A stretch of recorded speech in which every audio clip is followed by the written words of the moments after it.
भारत माता की, भारत माता की, भारत माता की जय भवानी, जय भवानी। करवीर निवासिनी आई महालक्ष्मीच्या, आई अंबाबाईच्या चरणी त्रिवार वंदन करतो।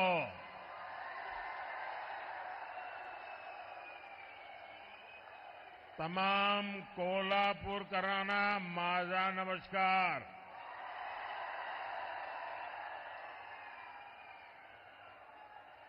ये धरती छत्रपति शिवाजी महाराज, धर्मवीर संभाजी महाराज और छत्रपति साहूजी महाराज के आदर्शों की धरती है। मैं इन सभी महापुरुषों के चरणों में प्रणाम करता हूं। साथियों, आप सब जानते हैं मैं काशी का सांसद हूं और आज करवीर काशी आया हूं। ये मेरा सौभाग्य है। साथियों, हमारे कोल्हापुर महाराष्ट्र का फुटबॉल हब कहा जाता है।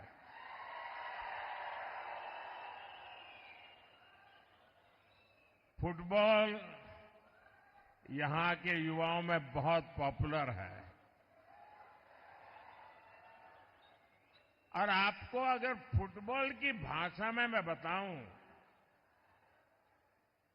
तो कल दूसरे चरण का मतदान पूरा होने के बाद बीजेपी और एनडीए 2-0 से आगे चल रहे हैं।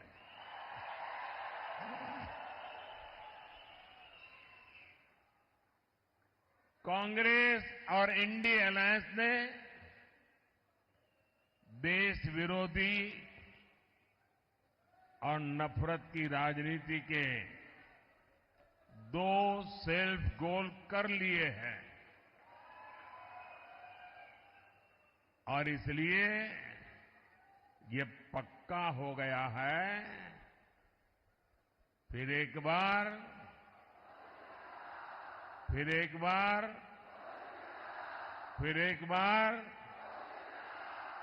अच्छा, जरा एक और नारा बुलवाना चाहता हूं आज कोल्हापुर की धरती पर। आप बोलेंगे? अभी मैं बोल रहा था फिर एक बार, अब मैं नहीं बोलूंगा, आप बोलेंगे फिर एक बार, ठीक है? गरीबों की सरकार, गरीबों की सरकार, एससी, एसटी, ओबीसी की सरकार, विकास को समर्पित सरकार, युवा को अवसर देने वाली सरकार, महिलाओं को सुविधा देने वाली सरकार। शाबाश।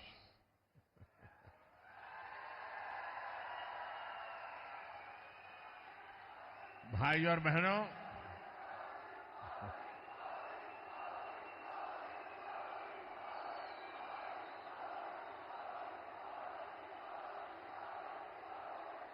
अब तीसरे चरण में बॉल कैरियर की जिम्मेदारी कोल्हापुर वासियों के पास आने वाली है। मुझे विश्वास है आप ऐसा गोल दागेंगे, ऐसा गोल दागेंगे कि आगे के सारे राउंड भी इंडिया अलायंस वाले चारों खाने चित रहेंगे।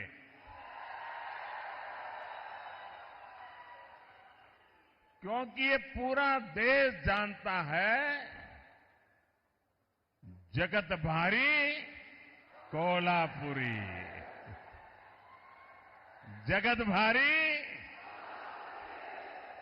साथियों, चुनाव के पहले ही मैंने कहा था, ये चुनाव विकसित भारत के संकल्प का चुनाव है। लेकिन जैसे ही कांग्रेस पार्टी और उसके दोस्तों को ये एहसास हुआ कि वो विकास के ट्रैक रिकॉर्ड में एनडीए की बराबरी नहीं कर सकते, उन्होंने अपनी रणनीति बदल ली। इसलिए इंडिया अलायंस वालों ने खुलकर देश विरोधी एजेंडा और तुष्टीकरण के हथकंडों का इस्तेमाल करना शुरू कर दिया है। अब कांग्रेस का एजेंडा है कि वो सरकार में आने के बाद कश्मीर में आर्टिकल 370 वापस ले आएंगे। क्या आप ऐसा करने देंगे?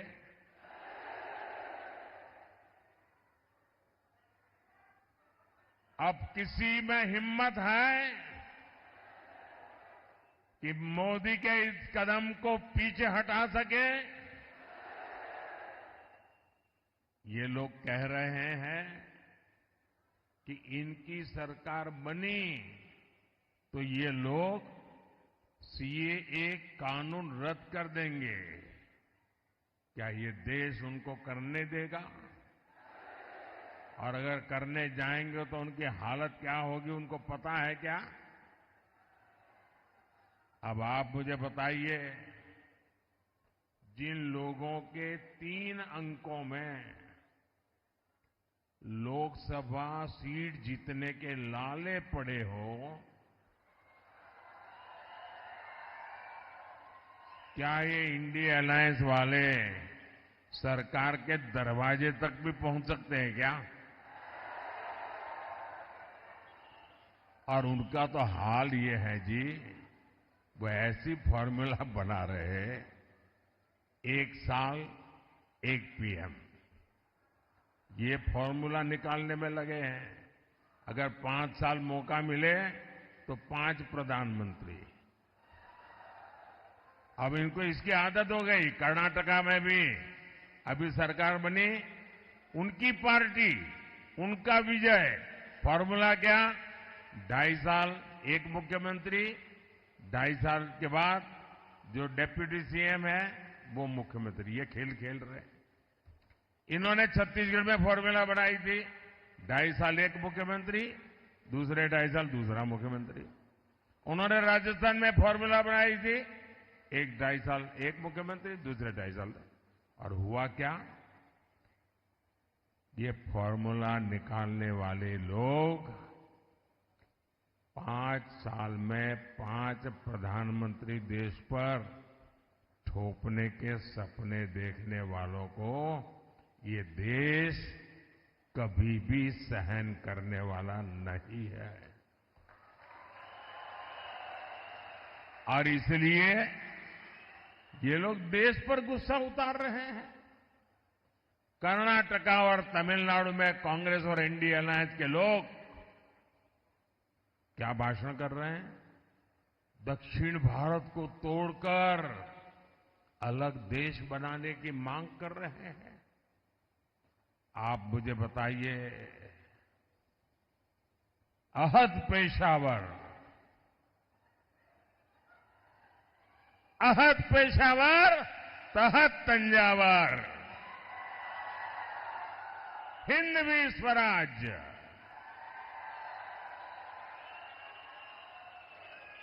ये घोषणा जिस धरती पर हुई, छत्रपति शिवाजी महाराज की धरती,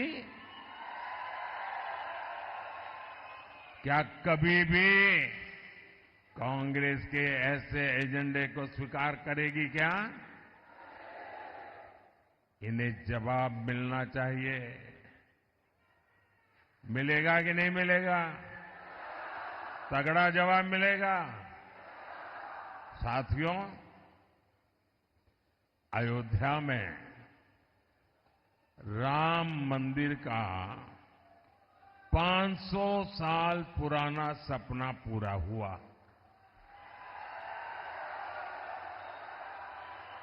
दशकों तक राम मंदिर को बनने से रोकने वाली कांग्रेस ने उसका भी बहिष्कार किया। और ये कांग्रेस कितनी अधपतन में गई है। ये राम मंदिर के जो ट्रस्टी है ना, ये अच्छे लोग हैं, तो कांग्रेस के सारे पाप माफ कर दिए और घर जाकर के निमंत्रण दिया कि नहीं भाई चलो जो हो गया आओ। उन्होंने उस निमंत्रण को ठुकरा दिया। क्या कोई कभी प्रभु राम के दरबार में जाने का निमंत्रण ठुकरा सकता है क्या? ऐसे लोगों पे भरोसा कर सकते हैं क्या? अरे कांग्रेस वाले, जरा आईने में चेहरा देखो। वो अयोध्या के अंसारी, अयोध्या का वो अंसारी परिवार जो जिंदगी भर राम मंदिर के विरुद्ध अदालत में केस लड़ता रहा। उसके पिताजी भी लड़ते रहे, वो भी गुजर गए, वो भी लड़ता रहा। लेकिन जब न्यायालय ने कहा कि भाई ये राम मंदिर है, तो वो अंसारी खुद प्रभु राम के प्राण प्रतिष्ठा के कार्यक्रम में आकर के वहां मौजूद रहे। जिंदगी भर लड़ाई लड़ी, लेकिन फिर राम के शरण आए और ये राम का निमंत्रण ठुकरा दिया। जो राम को ठुकराएगा उसको आप क्या करोगे? आप क्या करोगे? आप क्या करोगे? जो डीएमके पार्टी, वो उनकी खासम खास वो कह रही है सनातन को गालियां देने पर अब उतारू है। कहती है ये सनातन तो डेंगू है, मलेरिया है। और जो लोग सनातन के विनाश की बात करते हैं, उन्हें इंडी अगाड़ी के लोग महाराष्ट्र बुलाकर उनका सम्मान करते हैं। ये दृश्य देख करके मुझे तो सोचता हूं बाला साहब के पर कितनी बीती होगी, बाला साहब ठाकरे के मन पर कितनी चोट पहुंची होगी। ऐसे लोग हैं ये। इतना ही नहीं, इंडी अगाड़ी वोट बैंक की राजनीति में इतना गिर गया है कि शिवाजी महाराज की धरती पर ये औरंगजेब को मानने वालों से जाकर के मिल गए हैं।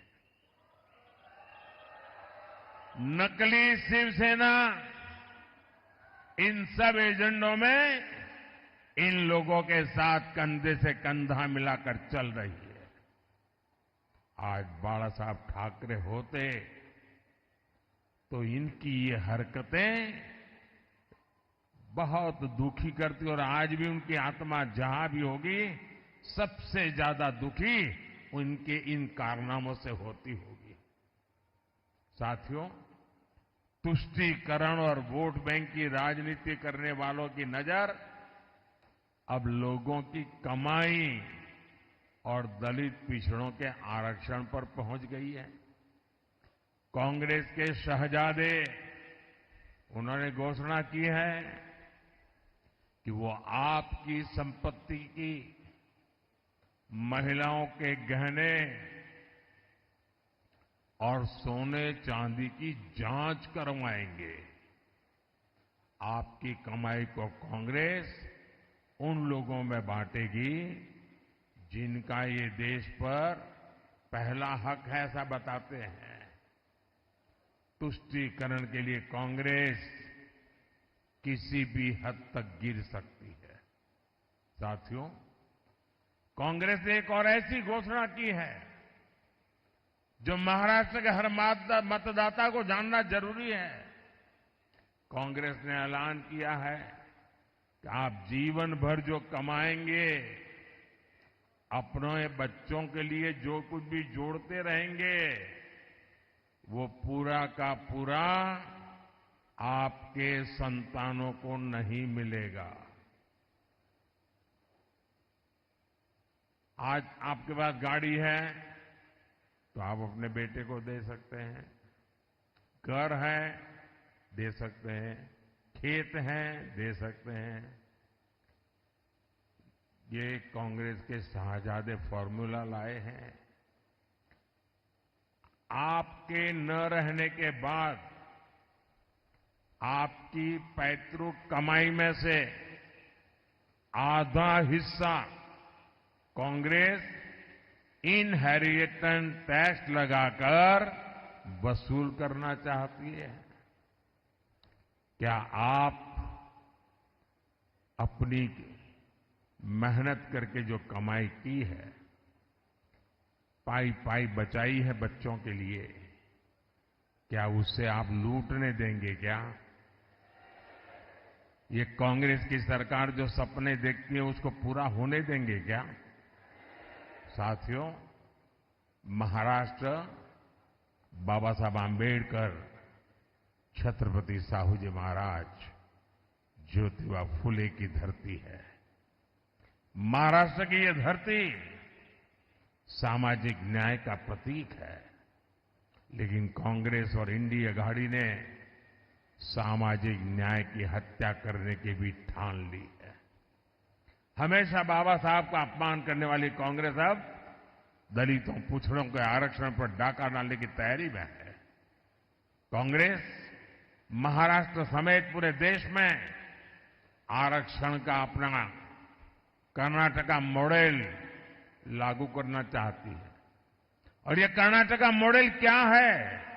इस देश के दलितों ने, आदिवासियों ने, पिछड़ों ने, एससी, एसटी, ओबीसी सबने समझने जैसा है जी। बड़ा भयंकर है मॉडल।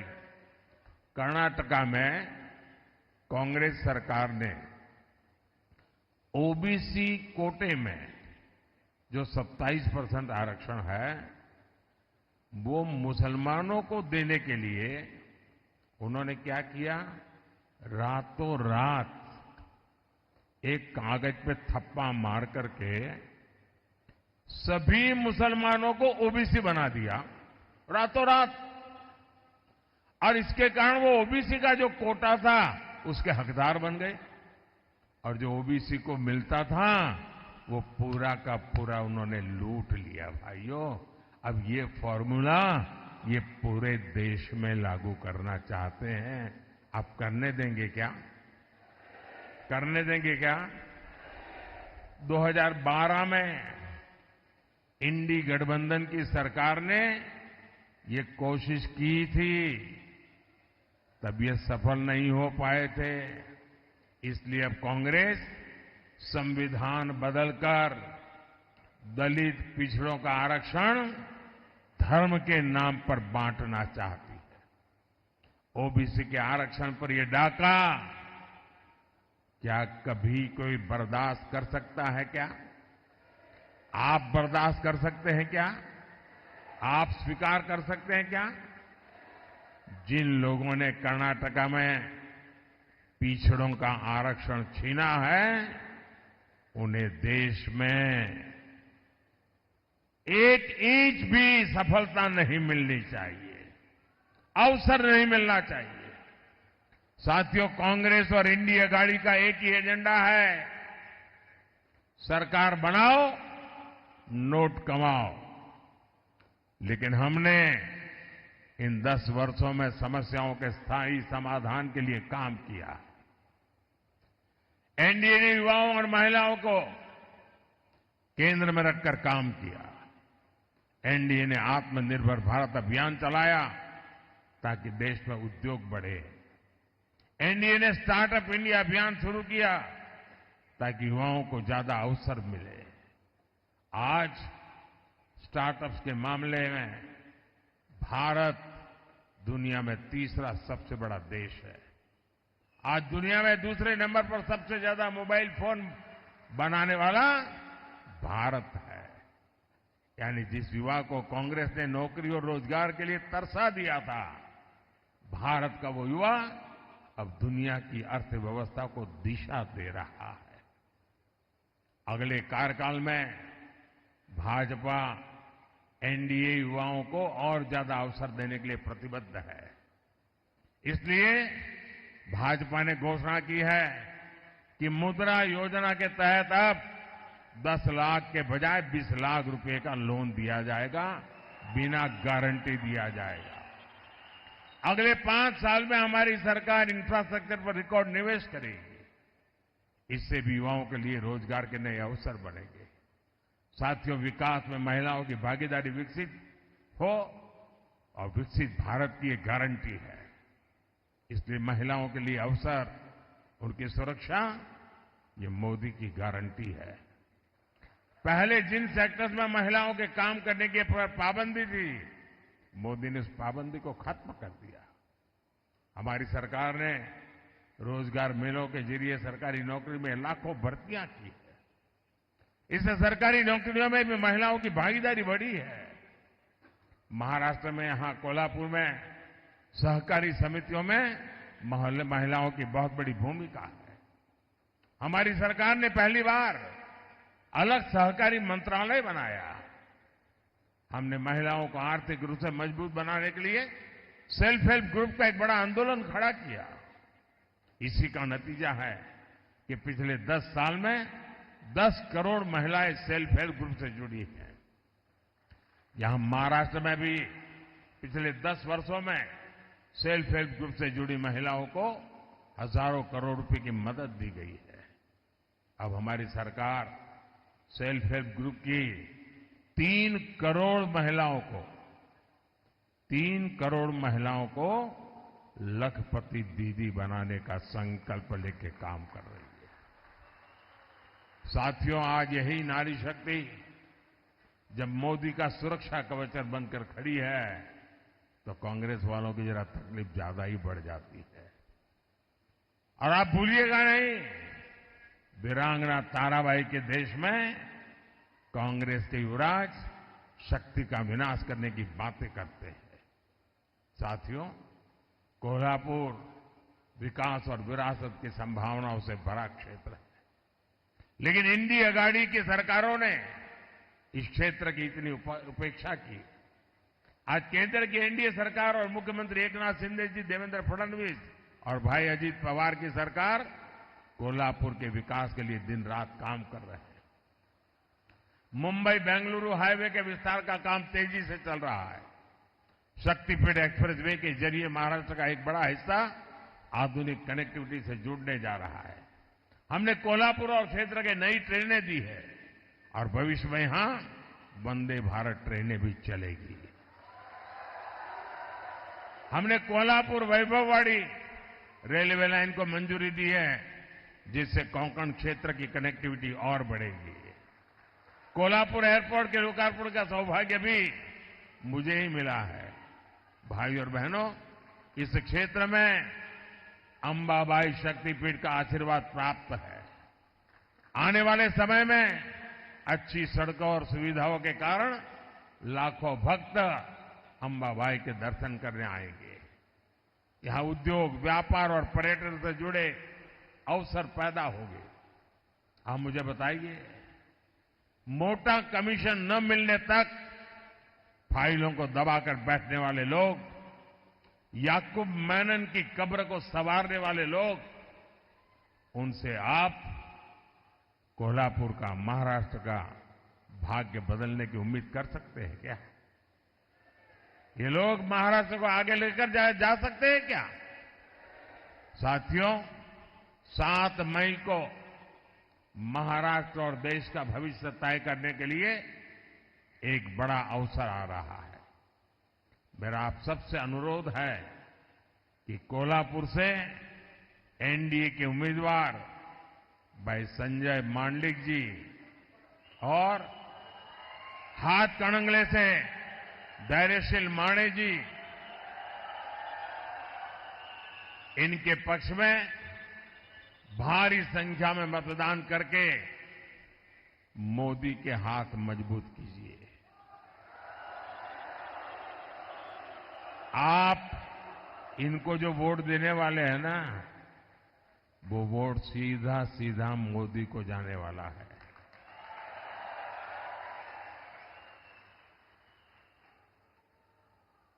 लेकिन गर्मी बहुत है, कहीं कहीं शादियां भी है, फिर भी मतदान ज्यादा होगा ना।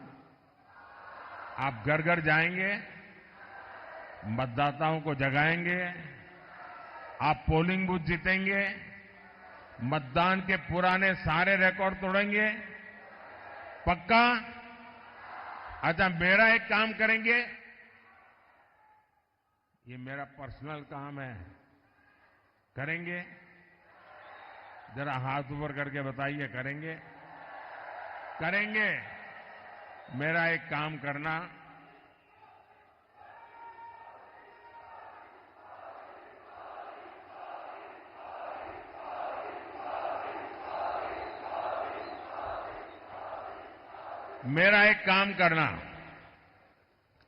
यहां से जाने के बाद आसपास पड़ोस में, गांव में, मोहल्ले में जिन जिन लोगों को मिलना हो जाए, नहीं होता है तो जाकर के मिलिए, मेरी तरफ से मिलिए, और हर एक को कहना कि अपने मोदी जी कोल्हापुर आए थे और मोदी जी ने आपको प्रणाम भेजा है।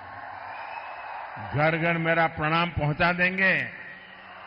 आप जब हर परिवार में मेरा प्रणाम पहुंचा देंगे ना, तो हर घर के लोग मुझे आशीर्वाद देंगे, और हर परिवार से जब मुझे आशीर्वाद मिलेगा तो मेरी ऊर्जा अनेक गुना बढ़ जाएगी, और वो ऊर्जा आपके लिए काम आएगी, क्योंकि आपका सपना, यही मेरा संकल्प है।